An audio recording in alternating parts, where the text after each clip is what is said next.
1 bilyong pisong buwis ng Bureau of Customs ang Pilipinas Shell matapos maglabas ng desisyon ng BIR na dapat patawan ng buwis ang inaangkat nilang alkylate. Magbabandila si Dominic Almelor, exclusive.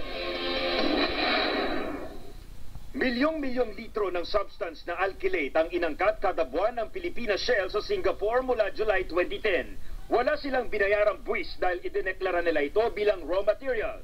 Pero nang madiskubre ni dating Port of Batangas Collector Juan Tan na isa itong gasolina, inirekomenda niya sa Bureau of Customs na kasuhan ng smuggling ang Shell at singilin ng buwis. Matapos ang mahigit isang taon, magkasunod na naglabas ng desisyon ng Tariff Commission at Bureau of Internal Revenue tungkol sa pinagtatalunang alkylate. Based on our evaluation, it is a gasoline. It has a 94.3 octane number. Based on our chemist, alkylate is a product of distillation and therefore should be subject to excise tax.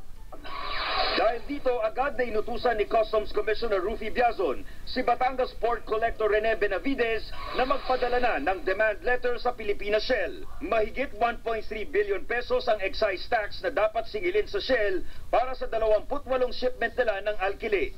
Ngayon na may final ruling na, then sinasabi na dapat singilin, sisingilin na. Ang apila na lang natin is sumunod na lang at magbayad, no? Kasi ito naman ang sinabi ng dalawang ahensya ng pamahalaan. Una nang iginiit ng Pilipinas Shell na blending component lang ang inaangkat nilang alkylate. It's raw material ho.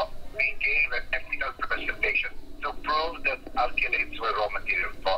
Sinubukan namin silang hinga ng pahayag tungkol sa desisyon ng Tariff Commission at BIR pero hindi sila sumasagot sa aming tawag. Para sa Bandila, Dominic Almelor.